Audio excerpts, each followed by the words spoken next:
नमस्कार, स्वागत है आप सभी का न्यूज रूम पोस्ट में। ईरान ने जैश अल अदल आतंकवादी समूह से जुड़े 2 आतंकवादी संगठनों पर बमबारी कर पाकिस्तान की पोल खोल दी। ईरान ने पाकिस्तान में चल रहे आतंकवादी संगठनों के कैंप पर सर्जिकल स्ट्राइक किया है और बताया जा रहा है कि अब तक इस हवाई हमले में 100 से अधिक लोग मारे गए, जिनमें आतंकी और आम नागरिक भी शामिल है।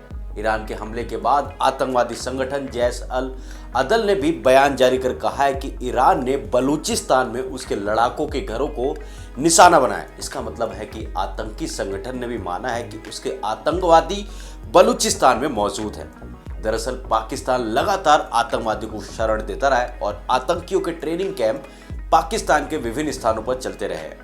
भारत के बाद अब ईरान ने भी पाकिस्तान में मौजूद आतंकवादियों पर हवाई हमला किया है।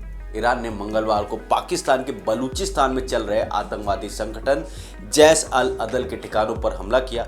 खुफिया रिपोर्ट के मुताबिक यह हमले तुर्बत और पंजकुर में स्थित आतंकवादी कैंपों पर किए गए। ये आतंकवादी कैंप बलूचिस्तान से 122 किलोमीटर और पाकिस्तान की सीमा में। ईरान ने मंगलवार देर रात इन आतंकी कैंपों पर कई रॉकेट हमले किए। ईरान के इन हमलों में जानकारी के अनुसार 100 से अधिक लोग मारे गए हैं।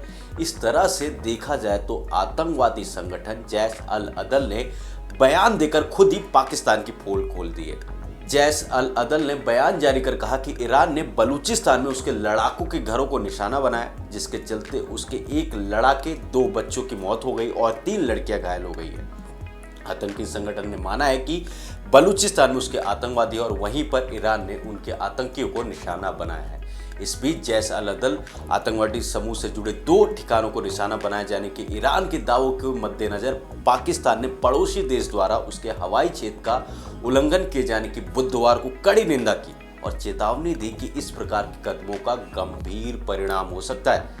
पाकिस्तान ने ईरान द्वारा किए गए हमले को उसके एयर स्पेस का उल्लंघन बताया और कहा कि यह उसकी संप्रभुता पर हमला है। इतना ही नहीं, उसने ईरान के राजदूत को बुलाकर भी कड़ी नाराजगी जाहिर की। गौरतलब है कि आतंकवादी संगठन द्वारा ईरान में लगातार आतंकी हमले किए जाते रहे, जिसके चलते ईरान को भारी नुकसान का सामना करना पड़ता है। खुफिया सूचना के आधार पर ईरान ने मंगलवार रात पाकिस्तान में घुसकर सर्जिकल स्ट्राइक की। बता दें कि पाकिस्तान और ईरान के बीच इससे पहले तक दोस्ताना संबंध रहे हैं। तो यानी कि आपने देखा कि दोस्त ने पाकिस्तान के ऊपर हमला कर उसके जो झूठे दावे थे उसकी पोल खोल दी है। और अब देखना होगा क्या ईरान और भी ऐसे हमले करता और पाकिस्तान इसका कोई करार जवाब देता या नहीं देता। मेरे साथ इसी वर्ड बस इतना ही। और भी ऐसी खबरों के लिए देखते रहिए न्यूज़ रूम पोस्ट।